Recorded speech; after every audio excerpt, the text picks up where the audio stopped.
Game over, man. Game over. Johnny. You're gonna need a bigger boat. Why are you so serious? I am Iron Man. This is a tasty burger. Welcome to the In Session Film Podcast. Welcome to this podcast review for December 5th, 2023, and I'm JD Duran. And I'm Brendan Cassidy. Hey, thanks for joining us, everybody, for what is to be a rousing conversation on the final film of Hayao Miyazaki, ? Final does not have any defined term in Japan, apparently. No, because this is, the 8th time we've had to ask this question? Yeah, he retired back when he made Princess Mononoke. Yeah, no less than 7 times, I'm almost confident. This might be the 8th. Yeah, although we did believe it for a while, right? I mean, between The Wind Rises and 10 this, years. It's been 10 years. That is not a short stretch of time. No, he almost did it. Yeah, he almost did it. Almost. Although what's funny is that now he's saying that he's got more material for future films with Of course Studio he Ghibli. So okay, we're having a new resurgence of Miyazaki right now. And look, I think that adds incredible irony to the conversation that's about to take place. Oh, I agree. So we'll see what happens. I will say I'm going to treat this as if it is his final film, and if it isn't, we'll circle back in another 10 years. Yeah. But he's like 82 right now, right? He's 82, I think. Yeah.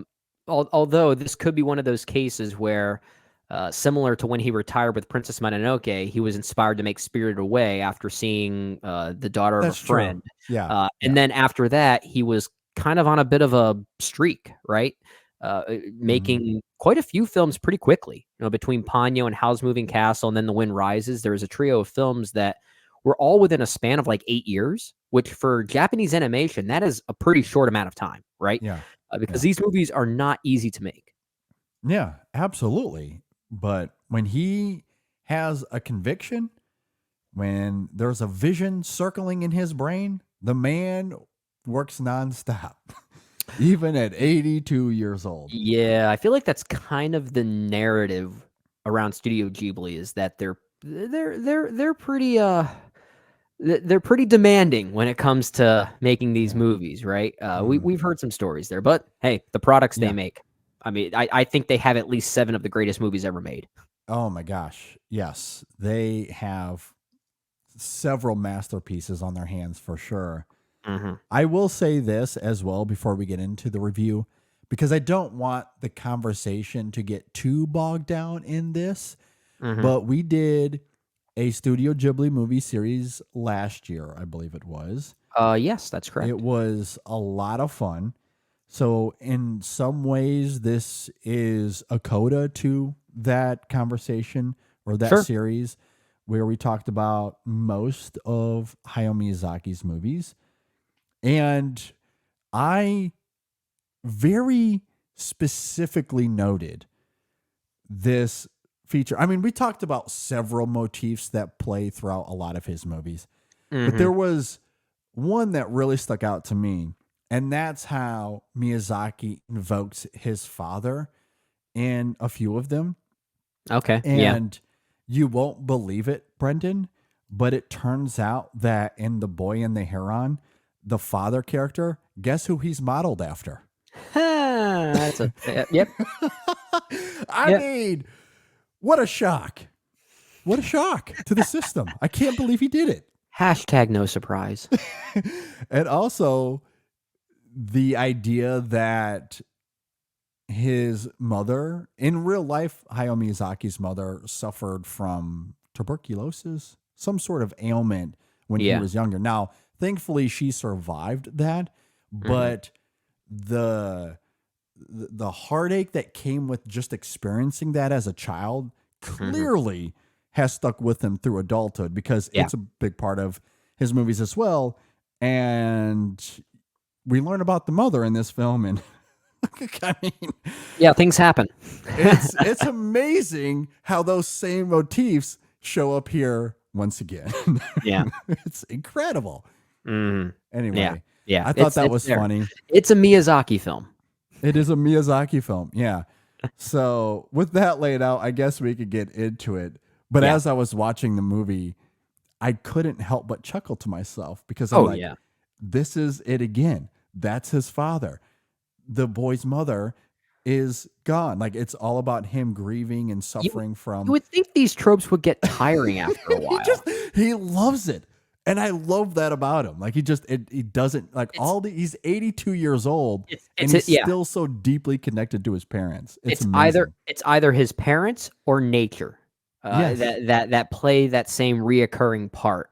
Mhm. And I think we talked about this during that series. The way themes of nature and the preservation of nature sometimes play a part in his later movies like Ponyo and Howl's Moving Castle. We start to think like, okay, we get this, Miyazaki. You've said this many times over. You're not saying anything new here. Yet every time his family is indirectly referenced in one of his movies, it always works. Yeah. It always works. It does. Absolutely. Nature, a little bit a part of this as well. We'll get into it. We'll get into it. All right. His latest film, How Do You Live? I'm sorry. The Boy and the Heron. I do love that initial title, though. Yes. It is directed by Hayao Miyazaki. It stars Soma Santoki, Masaki Suda, Yoshino Takuya Kimura, among many others that come and go throughout the film, and I apologize for butchering those names. Great cast here, though. I agree. If you're not familiar with The Boy and the Heron, it is about a young boy named Mihito who is yearning for his mother as he ventures into a world shared by the living and the dead. There, death comes to an end and life finds a way, a new beginning. That is. Life finds a way. I was like, when did this become Jurassic Park? I couldn't help it as I was reading it. Jurassic Park. I had to double check. Right Was that there. actually part of the synopsis? No. Is this heron a dinosaur? Secretly a velociraptor or something? Yeah. I mean, it sort of means the same thing. Yeah, I guess so. Phrasing is a little different. Technically, it says life finds a new beginning, but, Jurassic Park as well. Yeah, All right. Yeah, sure. With that laid out there, Brendan, what did you think about The Boy and the Heron? Before we get into it, we talked about this a little bit already during our review of May December, right, JD? When we tried to go back and think about our most anticipated films of the year and whether we had May December on any of our lists, and I don't think we did because we just didn't know enough about it yet, right? Yeah. Well, anytime Miyazaki claims he has a movie coming out, it's probably going to rank pretty highly on our anticipated list, right? And I did pull up our most anticipated list of the year, and I did have it at number 1. And at that time, it was still How Do You Live? It was not officially called The Boy and the Heron yet, which is the Japanese title of this is still How Do You Live? And I do prefer that title. I do prefer I'm gonna that talk title. about that. Yeah, I think it's more fitting, more thematically fitting, more emotionally fitting. The Boy and the Heron is not a bad title, but it's certainly more. It's more American? accessible it's more Americanized. If I'm going to be very blunt about it. Yeah. And maybe we should just call it How Do You Live because we did watch the Japanese version. Yes, right? we did. The voice That is cast for the dub, which obviously we have not seen, but it looks like a good voice cast. I mean, you got Christian Bale coming back once again, voicing one of these Pattinson movies. looks like he's on another level. I know. Based off I know. the trailer. Pattinson, Florence Pugh's in this, Mark Hamill. We've got so we have a couple veterans working on a Miyazaki film between Christian Bale and Mark Hamill. So it's interesting to see people come back for that. Obviously, they love and admire his work, so I certainly don't blame them for wanting to come back. Sure. But yeah, as far as the movie itself, I think I need to see this like 17,000 more times before I understand it. Yeah, I cannot begin to articulate what this film all means. I must have dug up at least 10 different interpretations all at once. Like it's probably one of those movies. Yeah. It is one of those movies. It's probably Miyazaki at his most metaphysical and psychologically dense. I was weirdly reminded of 2001: A Space Odyssey as far as the way it treats its abstractions. But if we are to compare this film within the canon of Studio Ghibli, especially Hayao Miyazaki, it definitely feels most in line with Spirited Away. Yes. Yeah. But, and this might get me in trouble, I actually think The Boy and the Heron does a much better job fusing its abstractions with its emotional Oh core. boy. And again, Those are fighting words for a lot of people. I guess to reiterate, for those who didn't listen to all of our Studio Ghibli series, when we got to Spirited Away, which we timed in accordance with our retrospective, if I'm not mistaken, 2002, right? Yeah. You and I both really like Spirited Away, but we Mhm. don't necessarily consider it to be one of Miyazaki's very best. That's a film that you and I felt kind of gets a little suffocated in its intellectual isms, if that makes sense. It's Especially a way more intellectual movie than it is an emotional one. Oh, yeah, and it's a beautifully crafted film. I mean, it's a masterpiece on those individual merits, For but sure. I find myself more moved by Miyazaki's other works like My Neighbor Totoro or Kiki's Delivery Service or The Wind Same. Rises, The Wind Princess Rises, Mononoke yeah. being probably my favorite of them Yep. still. Yep. But I think The Boy and the Heron, like I said, I think it does a much better job fusing that weirdness with with its tragic side, right? In a weird way, like the film's abstractions and its weirdness is what I found most moving about it because it all felt of a piece. It almost feels like a silent film at times, that it's meant to be experienced as kind of an emotional vibe. I don't necessarily know what all of those vibes are supposed to mean, Sure. but I was this is the first time Miyazaki has truly, like, literally hypnotized me during a movie. I mean, I'm always transfixed by his movies, but this time I felt literally hypnotized by this product. I had no idea what was happening, and I loved that I didn't. And weirdly, I still found it moving. I I think the film is working in many different ways. We can talk about what we think the film is doing thematically speaking as we go. I don't want to get into that just yet because I wouldn't be surprised if we have completely different interpretations of what's actually going on here. But I think this ranks as one of Miyazaki's best as a sensory experience, and I'm so glad I got to experience it. It's going to be coming to IMAX theaters, I think this weekend as we're recording this. I want to experience this again. I look forward to it. I think it's a wonderful film that I cannot wait to dig more into. Yeah, I mean, I hate to keep regurgitating Brendan, but yeah, this is Miyazaki at his most surreal. All of his films, of course, tap into the supernatural or spiritual in some way, but this is arguably his most otherworldly and certainly one of his most existential.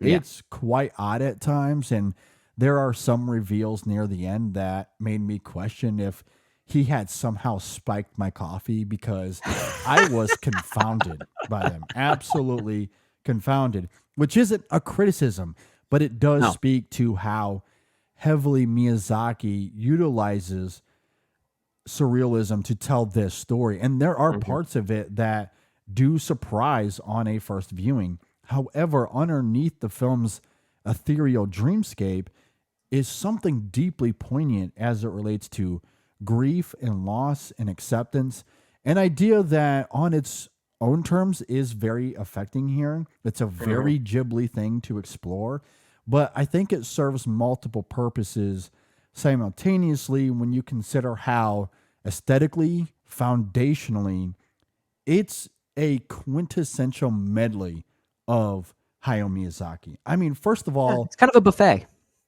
it starts off in World War II Japan. Okay, how many of his films have done that? It is a blistering staple of his. That opening scene invokes Grave of the Fireflies if you want to discuss Ghibli more broadly. The story here revolves around a child coping with heartache and isolation, a recurring motif in his movies. And I love how the film revolves around, and we laid this out earlier, Mahito's mother and father to a degree as well. And we know that Miyazaki was very close to his mother and his father. So it's been a big part of his artistic journey. And then there's the film's magical qualities, which is, of course, a hugely defining trait of his as well. It really has everything. It's the total package. And when you couple that with the film's ideas on not just grief and loss from a child's perspective, but the notion that an old man is at the end of his road and it's time for him to say goodbye.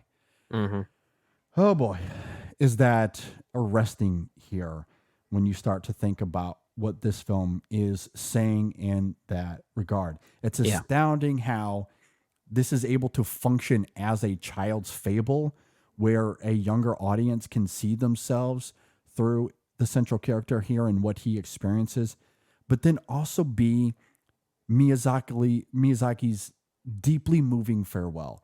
That moment with the old wizard at the end of this film comes with a rich symbolic pathos that absolutely crushed me.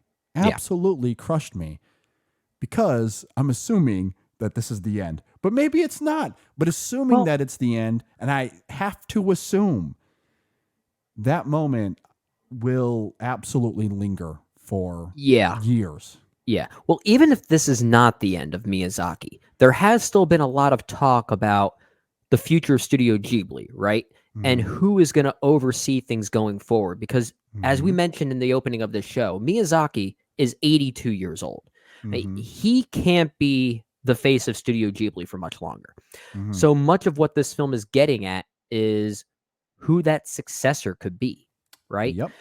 Which means if Studio Ghibli continues and Miyazaki even makes more movies, perhaps it makes that idea even more fitting with relation to this movie, right? Yeah, absolutely. I think it is absolutely on display here. Yeah, but I love the way that he takes that idea and he doesn't turn it into a self-commentary or a self-autobiography or anything like that, right? Yeah, Mihito's journey is able to stand on its own. It does. And if you want to look at Mihito's journey as a standalone thing, it really comes off as this beautiful allegory about letting children live for themselves, right? That they are ultimately the future of what we built for them, and it's now their time to make way with what they feel is fit for it, right? And I think that's what makes the relationship between Mahito and his mother, or the lack of relationship because of the tragic passing that we see at the beginning of the movie. While there is a huge level of grief there, I also saw it as somewhat codependent in some ways. Like, he was kind of dependent on his mother, and he's just not ready to find that sense of freedom and agency as a child just yet, which is what he's also latching on to, which I think also parallels those ideas of children being the face of our futures, right? So there is a little bit of that as well that I found really interesting, which is why the people he meets along the way in this metaphysical world is very profound when we eventually learn who they really are at different times. I think that is really great. I completely agree. And I do want to talk about that and where this film goes. But I have to talk about what this film means in relation to Miyazaki coming back. You alluded to it there beautifully, but it is very interesting to me because The Wind Rises was an extremely powerful send-off. Maybe I'm higher on it than most, but I think that is his magnum opus. It's a devastating it's one masterpiece of his best. About an artist who had to reconcile the purity of his artistic ambitions with the violence needed in order for his dreams to become a reality. That irony is astoundingly beautiful in that film, especially when you think about how all of Miyazaki's films vividly exhibit the importance of our dreams given all of the suffering in our world. And I think that film is a desperate plea to remind ourselves that despite the cost, our dreams, our art, it does make a difference, which is why it ends with the line, "In the wind rises," mind you. That film ends with the line, "You must live." Something that is repeated a few times in those final scenes. You must live. But And how does one do that? I was just going to say, that's why this movie's called How Do You Live? Well, clearly that kept Miyazaki up at night, which in a weird way is funny given the name of this film. And his answer to that here is as awe-inducing as it is poignant, which is why the film's existential, ethereal pondering is so effective, because it mirrors Miyazaki's own wanderings. This final gnawing question about how one continues on despite feeling disassociated from the world around him. For Mihito, it's obviously born out of grief and now living in a space where not only is his mother gone, but he's away from the city and he's now in the countryside where everything is new to him. And for Miyazaki, it's clearly rooted in living beyond his astonishing career. How does one say goodbye and live out his final days when there's uncertainty about the world that you've created for yourself? Studio Ghibli is his baby. Will Yeah. it continue on, or will the building blocks come crumbling down? Yeah. Well, as we see in this film, it's out of his control. Yeah. Either way, he has to accept that it is what it is. Whatever Yeah. happens, it's out of his control. And Yeah. my God, to again regurgitate your wording, it is profound here how that comes about. Yeah, I'm with you. And I think that's why I found the film's abstraction so moving here, because you make a great point that it feels like an artist wandering this imaginary landscape, this unknowing landscape, right? Mhm. So the fact that he has such a wild imagination on display here, it almost feels like a character in this movie. Like the that lostness of it all. Every little detail here, it's something I want to study, but in a way, the randomness of it all, or the perceived randomness of it all, is weirdly moving because it is meant to emphasize that sense of lostness from that perspective that you're talking about, which is why this almost could have functioned like a silent film. And there is a lot of dialogue here, but this is the first time where a Miyazaki film, and let me be clear, I actually think Miyazaki is a very talented writer as well. With regard to movies like Princess Mononoke, for instance, I think that's a very poetically written film. There are lines of dialogue in that movie that I think are downright profound. But here, it's less about that. Like, it almost does function like a silent film at times. The dialogue here is really more just to get things moving. It's not about plot, but it's about movement, and works as a necessity in that regard. So the meandering nature of the film almost feels like a necessary character to support everything we're saying there. And I do think it is quite great. And that's why I think the film does a really great job fusing those abstractions with its emotional core, which is not an easy thing to do. I agree. I don't know if it reaches the same emotional heights as some of his other movies, but that comes at the cost of the film's impressionistic surrealism, as we're talking about, which I love, because if this is a goodbye, if this is a form of his existentialism manifesting through his art, I think that's why this being a medley of Miyazaki is absolutely incredible. It's a greatest hits. Yeah, absolutely. And in some ways, it's hard to define this film because you see the DNA of his entire career at the nucleus of this story. I mean, there's an argument to be made that, as I alluded to there a second ago, it lacks the same potency we've seen from him before because it dips its toes into all of Miyazaki's previous films in some ways. Some more overt than others. The grandiosity of Princess Mononoke, you noted earlier, the enchantment of Spirited Away is here tangibly, for example. Yeah. But also the adventurous spirit of Castle in the Sky is here in a big way, or perhaps the distinct creature designs that's reminiscent of Totoro. Also, with much of the story following Mahito and his journey into the unknown, I couldn't help but think of Kiki as someone who was out on her own and trying to forge her own path away from the world in which she grew up in. This film doesn't feature planes per se outside of the opening sequence, but it does have moments of flight, which is of course a staple for Miyazaki. Which is to say, while yes, it's his most surrealistic, his most metaphysical for sure, and that does make this film unique in that regard.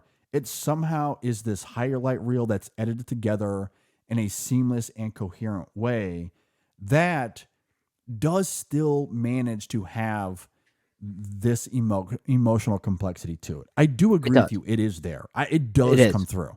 It does. Yeah. And that is really hard to do. yet he somehow is able to bridge that gap of this existential crisis that comes through so incredibly well here, and how he does tap into that Miyazaki buffet while making it this lush experience, just following Mahito and finding out who these characters are, and Yeah. them running away from these weird parrots or parakeets, or whatever bird they are. Oh You yeah, know, they're parakeets. Yeah, it's yeah, it's great. and the way that they're visualized and the parallels between them, between the real world and the world that's also depicted in the otherworldly sector of this movie, is a brilliant transition. I love that, and I also love the dynamic between the gray heron and Mojito. I think their dynamic is very playful and funny and complicated as well.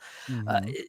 Even though this does function as a medley of Miyazaki, like you're talking about, yeah, the emotional complexities are still there, and I sense that on first go round, which is why I kind of want to put an asterisk around saying this. Do I think the movie is as immediately stimulating as some of Mhm. Miyazaki's other works? No, I don't.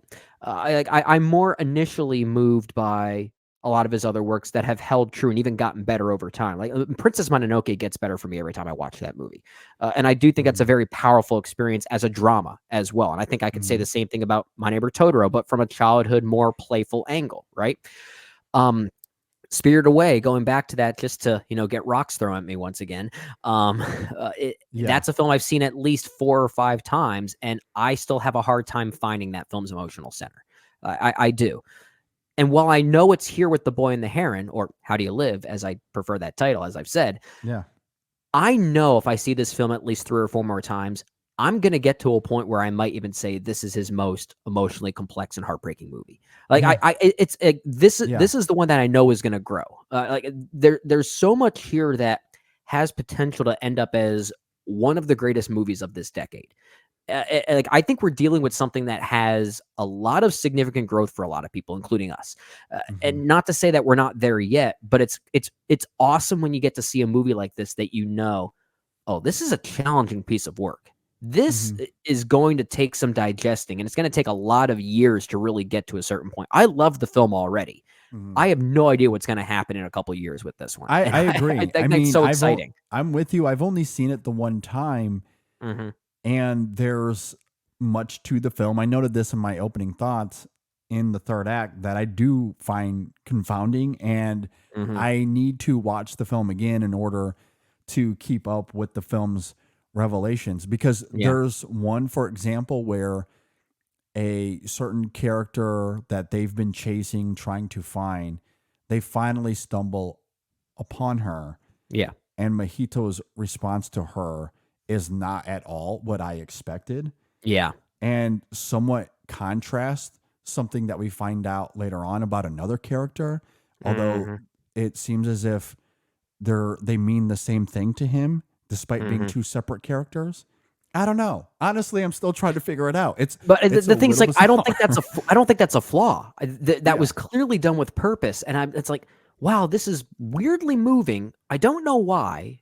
And I'm trying to figure out what the purpose Yeah. was. It's Yeah. so confounding. Well, and I think fundamentally, or maybe most obviously, there's something so broad but deeply felt about the idea of a child grieving. Yeah. That's why he's there in some ways. He's trying to fill a void that has Hmm. left this gaping hole in him. Yeah, it's a good And point. the way that Miyazaki examines that through the only way he knows how, in terms of creating this vivid imaginary world, where spiritualism and playfulness can have Hmm. this incredible marriage. Like all of that, I do think is fantastic.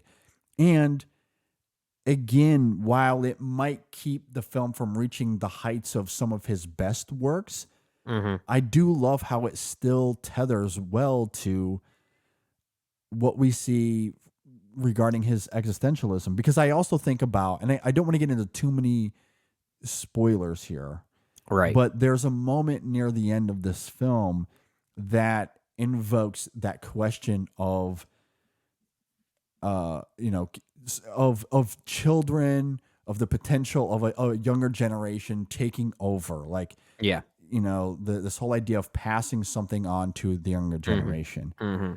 And I think that Miyazaki, I don't think he's coming at that from a place of cynicism. I think it's No. absolutely the antithesis of that. It's him essentially pleading that the previous generation can take something and make it better, even if it means that your world, the one that you've built, is going to crumble away. Mm-hmm. And that, from an existential perspective, regarding Miyazaki and his work as an artist, it's absolutely fascinating I for think him that's to pose that question. I think that's why. Like, yeah. Go ahead. But it's also him suggesting that whatever happens, whoever takes the reins of it, it's only going to be better down the road in the future. At the very least, it'll be different, and he's be ready different, to yeah. and he's ready to accept that being the Accept case. it. That's the big theme here. And in a lot I of think ways. I think that's why I like the depiction of the metaphysical here. This unnamed world that is both very spiritual and very frightening. It's very heavenly in some ways, quite literally so, at times. But it's like it's portrayed with this higher power of sorts, kind of governing the control of not just us, but us at different times, right? It's multiple timelines and multiple times in space that this higher power is overseeing, aka Miyazaki. So when someone else comes in and that world crumbles, these separate times in space need to learn to govern themselves, right?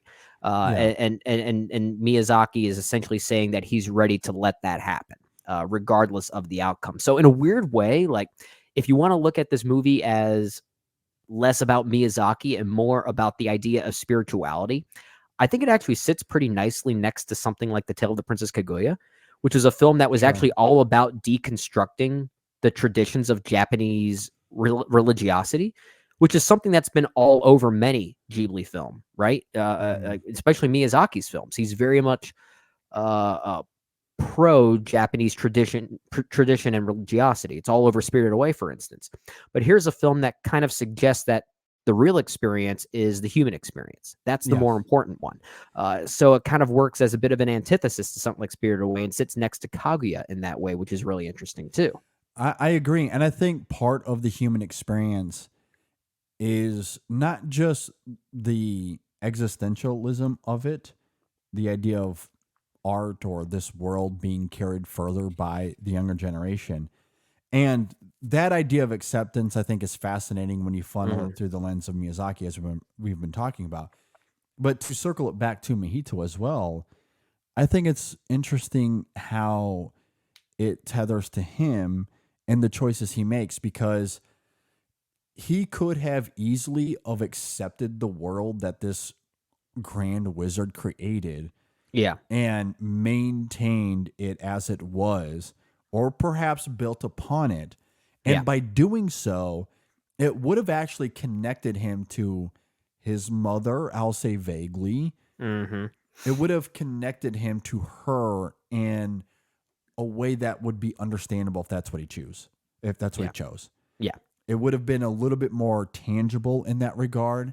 But would it have been real? Would it have taken away the human experience? Because the truth was, part of the human experience is grief and loss. Yeah. And by staying in this world, he's not experiencing that as much as he's prolonging it, or he's trying to put a buffer in between it so that way he doesn't have to experience that. But then does that take away from his humanity? It's an interesting question to pose, and the choice that he makes in the end, while it doesn't necessarily serve the Grand Wizard, which again, from an existential perspective and Miyazaki, it's fascinating, but also the choice he makes at the end circles back again to that idea of acceptance. And Mahito having to accept that part of the human experience is tragedy, and I have to face that head on. Yeah. And again, that's not a new idea, but the way he No. funnels that here, I still think is pretty gripping. I agree, especially the way the film maneuvers those narrative beats to get to that point. That's where it's fascinating, and the certain relationships that Mojito builds along the way with certain characters. And Yeah. I want to be so vague with how I say this, but what really got me interested in watching this movie again, and I knew it was always there, right? But what really got me intrigued to watch this movie again and feel even more moved by it potentially is, our good friend Sophia Simonello wrote this comparison on her letterbox page and more or less said this is Miyazaki's Petite Maman, right? And I'll keep it at that. But I mean, how much I love Celine Sciamma's Yeah. Petite Maman. I think I genuinely think that's the best film of the decade thus far. Knowing that makes me so intrigued to rewatch this movie again, because I knew that idea and that comparison was weirdly there, but I think there are additional layers I still want to find that'll even add to the power for me a bit. Yeah. No, I agree. And I think that's where the film, while it having this abstract approach, I do agree that the emotion of it is there. And I'm fascinated to experience, again, the mechanics of it, because I did find myself a little baffled at times as to what's real and what isn't, or who's who as it relates to Mojito. Yeah. Because the film presents these characters as one way, and then in one moment it might subvert that slightly. At least in one moment, the one that I brought up earlier. It left me a little confused. Sure. But still, it's interesting to experience this world. It's a little weird. It's odd. I love that it's weird and odd. And, I do too, yeah. and I guess than something like Spirited Away. Well, yeah, and I do want to say I love how weird Spirited Away is. Like, when I say that is perhaps lesser Miyazaki for me, it's because I think that weirdness suffocates the human core of that movie, and I do think it is going for that as well. Spirited Away specifically, and I think this film's going for that as well, but it feels more well woven in those two extremes, those two emotional extremes. Which might get me in trouble, but again, I love the weirdness of something like Spirited Away, because that's a film I still like to study more than anything else. I completely agree. What did you think of, and I'm not exactly sure if he has an actual character name here, maybe he does, but the American titled, anyway, Heron, the Gray Heron, the Gray Heron. Yes. Again, that is something. I think the character, as far as the complexity of that relationship with Mojito and how it almost keeps changing. At one point, he even says, "I'm neither hero or villain," or like, "I'm neither friend or enemy. I'm kind of both." I like the way that's played with. I think their dynamic between the two of them is weirdly funny at times. What I'm still wrestling with is the visual design of that character. Like that is what I haven't put my finger on just yet, because he is a heron, but he's also like this weird bird-like human as well. There are images out there, so it's not really a spoiler to say, but it kind of looks like a bird costume at times. And there are moments where it slowly peels that layer back to reveal a human facade underneath the bird-like figure. So I love the idea of it visually. I think it's really clever and interesting to look at. I don't know what it means though. Like that's one thing I'm like, what does that mean? Like, is there something to the human form? Because if there is, I think I totally missed it. Well, my one thought I had was, let's say we go back to the parakeets, for instance.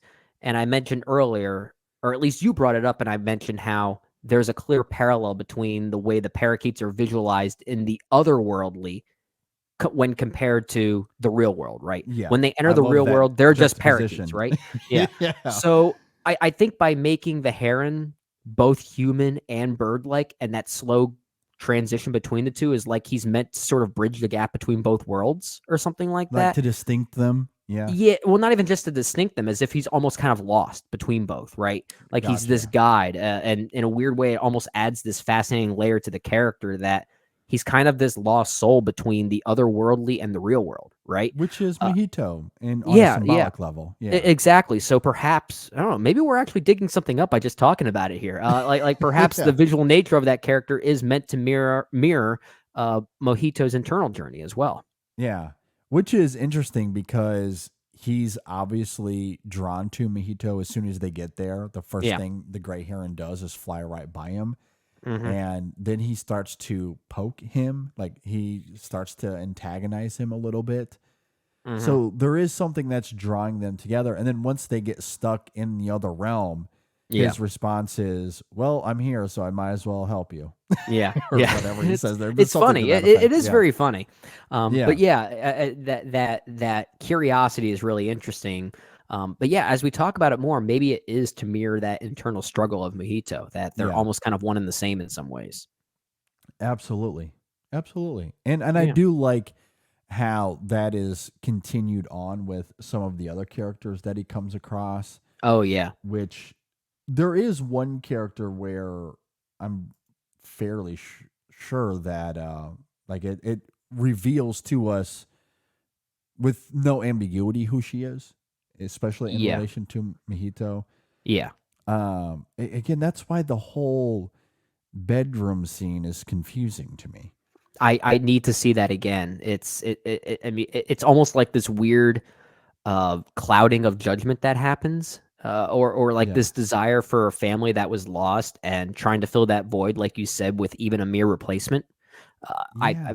It could be as simple as that. I don't know, but again, like it's a deliberate choice of Miyazaki's to frame it that way and to verbalize it that way. Yeah. And I need to see it again to see what he might be getting at. Yeah. Either way, the world building is fascinating. I love Oh exploring yeah. this world. You know, like one of the things that makes the Studio Ghibli film so gorgeous with regard to the animation is just the background shots, right? Sure. Oh yeah. And Yeah. here they almost feel like a character in this one. Yeah. The use of backgrounds is more heavily taken advantage of pretty much than ever before in a Ghibli film. Yeah. Like they feel almost character like at times. Yeah. Yeah, I completely agree. I think the visualization of this film, it's nothing short of sublime. It's everything you would expect from a Miyazaki Ghibli film for sure. Of course, yeah. And of course it taps into the weird illustrations that we see throughout the film incredibly well. Yeah. Do you have anything else you want to get into with this? Joe Hisaishi. Oh my gosh. I'm going to edit that out. And I'm going to rephrase it this way to say, man, I'm an idiot. I'm going to say, yeah, Brendan, I think the last final thought is we should talk about how Joe Hisaishi should be nominated for a score because it's about goddamn time. We've talked about That's what I him meant to being, say. yeah, we've talked about him being one of the best composers out there, regardless of genre or form or whatever. Never nominated for an Oscar, tragically so, has made some of the most iconic music scores that I think, or movie scores rather, that I think we can think of. I don't think this is his best work with Miyazaki, but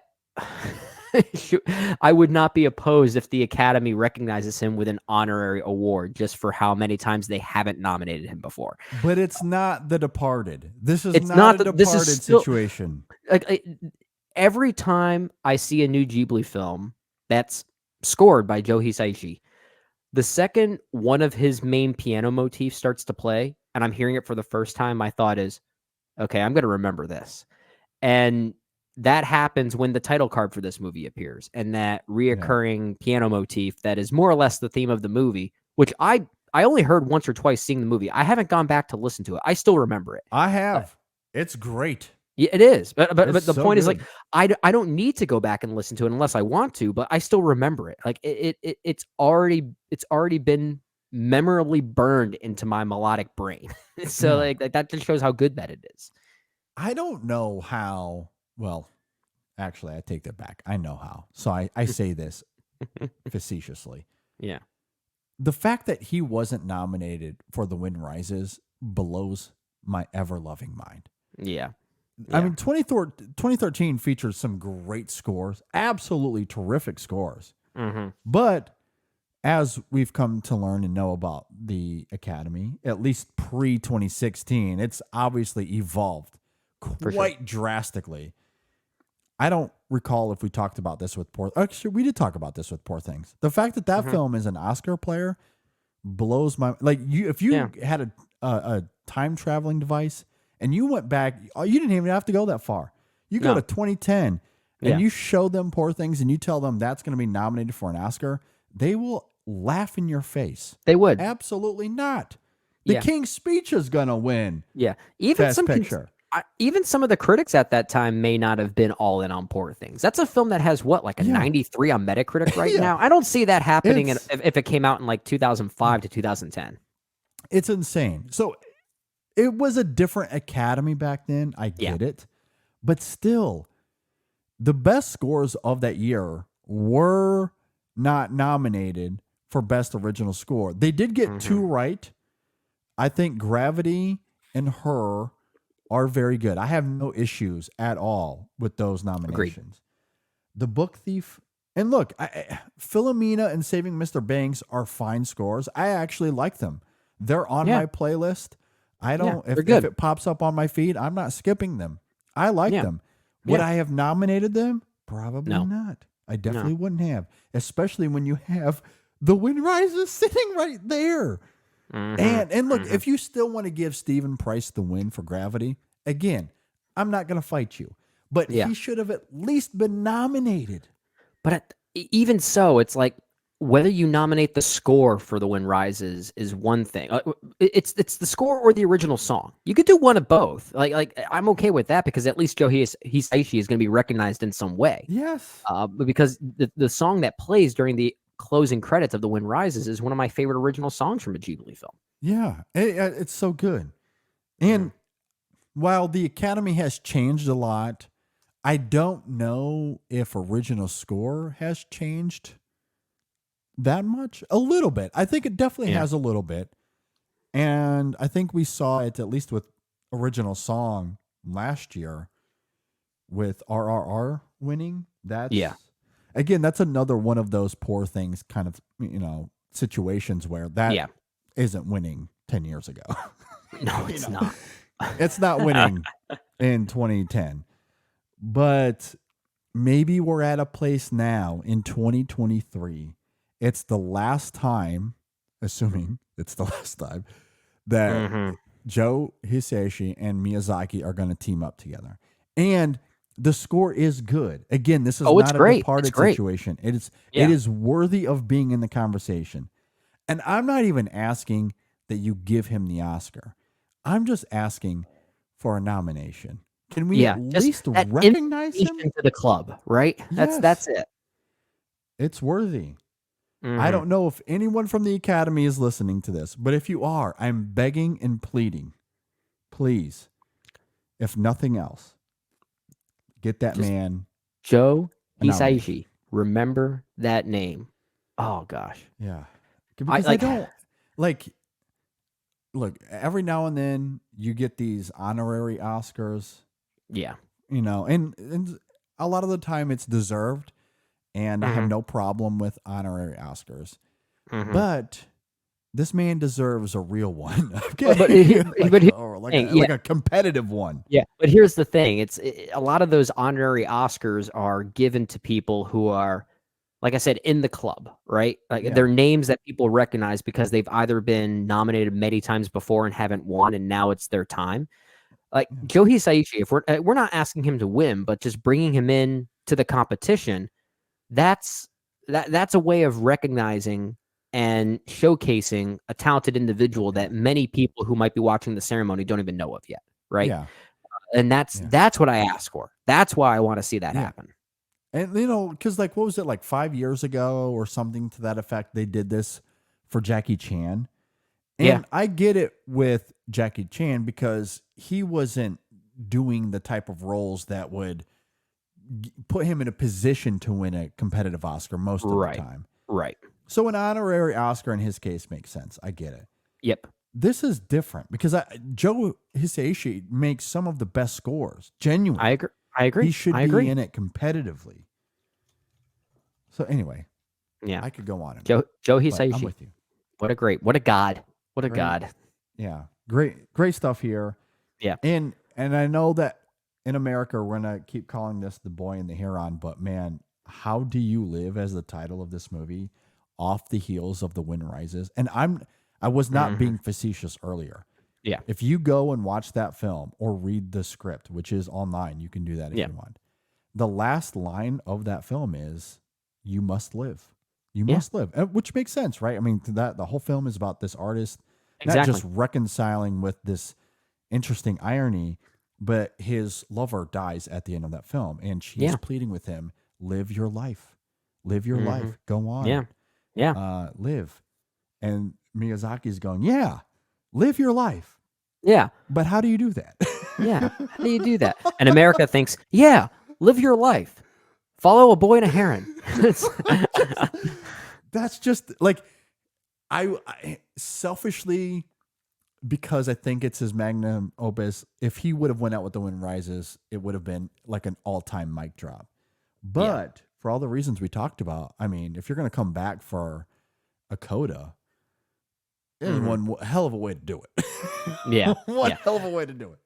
Do you feel comfortable doing a preliminary Miyazaki ranking and including the Boy and the Heron, or How Do You Live at this point? Because we both acknowledge that this is a movie with many complexities, and we'll have to see this one quite a few times to feel pretty solid on it. But like, do you know how you feel about it right now? Well, to fully answer that, I feel like I'd have to find my Miyazaki list. Well, okay. Well, maybe as you're looking for that, I guess I'll talk first. Maybe just to save the dead space because it was my question. I do think my top 3 Miyazaki films are still Princess Mononoke, My Neighbor Totoro, and Porco Rosso, with number 4 being The Wind Rises. This How Do You Live could be my number 5, but I don't know if I'm ready to say that just yet because I still really do enjoy Kiki's Delivery Service. So maybe I'll say those are still my top 5, with How Do You Live rounding out the number 6 spot, just above Spirited Away and Castle in the Sky. Okay. With the rest rounding out the remaining 11 or 12 of his films. Yeah. So that's where I'm at right now with this movie, but there's a lot of room for it to fluctuate. Okay. Well, as you could assume, given my response to Brendan's question, I have not wrestled with this. It of course very not. likely could change. Right now, my number 1 is The Wind Rises, followed by Mononoke and Totoro. Those are my top 3, with Porco Rosso at number 4. Okay. This probably comes in. It'll fight for that 4 spot, I think, with Porco Rosso. Interesting. I think that's kind of where I'm at. Like it's in that 3 or 4 spot. I mean, I might put it just behind Porco Rosso. Again, as we noted, this is the film you got to watch multiple times. Yeah. Speaking of How Do You Live? So I need to watch that again, maybe 2 or 3, 4 times to really get a grasp Quite a on few. it. I'm looking forward to that though. That's an activity Absolutely. I think is going to be fun. And I think at the end of the day, like if it sits there comfortably at that number 4, it's really going to have to do some work to get to that top 3. Yeah. But I could see it absolutely becoming comfortable at that 4 spot, and then Porco Rosso being number 5 for me. Yeah. That's a very real possibility for sure. Yeah, I can see that. So that's where I'm at. Good movie. At the moment. Only room to go up. And if we're talking Ghibli on the whole, I would also have Kaguya and Grave of the Fireflies still above it as well. Oh, same here. As well as Only Yesterday, which I've loved even more as time has gone on. Yeah. So and Whisper of the Heart. Whisper of the Heart would still be up there too. It's in the top half. I'll just it is. Oh, it absolutely is. Yeah. That's where I'm at as of right now. Yeah. Anyway, those are our thoughts on How Do You Live? That's what I'm going to call it. I don't care what they do. I love that title so much. I love that title so much. Be sure to let us know if you agree or disagree with any of our thoughts. Maybe you have a different interpretation or an added interpretation. Maybe you we'd can love to make hear it. sense of the whole bedroom sequence. I would love to hear your thoughts. Yeah, for sure. Hit us up, Facebook, Twitter, Instagram, TikTok. If you're watching on YouTube, leave a comment below. Subscribe to the channel. Hit like on the video. If you're listening on Apple Podcasts or Spotify, be sure to rate and review us there as well. And I don't know if we have a written review of this up on the website or not. If we don't, it's coming soon. Yeah. So you can be on the lookout for that at InSessionFilm.com. Brendan, any final thoughts? Joe Hisaishi. It's my final thought. Yeah, that's a good final thought. Hopefully he wins an Oscar. I guess I shouldn't assume. This is going to be nominated for Best Animated Film, right? It's got to be. I feel like it's a shoo-in at this point. Yeah, I would think so. I mean, the competition is you've got Across the Spider-Verse. Excuse me. What else is there? Robot Dreams, maybe. Elemental. Wish. Maybe Wish. I mean, it might get in just because I would love to see that Netflix film Nimona. Is that the name of it? I would love for that to get in. I like that. I haven't seen that. Okay. Yeah, it's good. That's I definitely like it more than Wish, for sure. Oh, yeah, that's fair. And usually within that category, there's always at least one or two out-of-the-box picks, and that film there seems like a good contender for that. So, I wouldn't be surprised if that ends up happening either. All right. Best Animated Film and Best Score. At least nominate. You don't have to win. Yeah. Just nominate. Just nominate. Just We'll put it live. within the conversation. Absolutely. All right. Well, with all of that said, thanks for listening. Thanks for watching, everybody. We'll see you next time on the In Session Film Podcast. Oh, man. Joe Hisaishi. How do you live? How do you live? Get that title official change. It's a good question. Yeah, I don't know. We'll figure it out.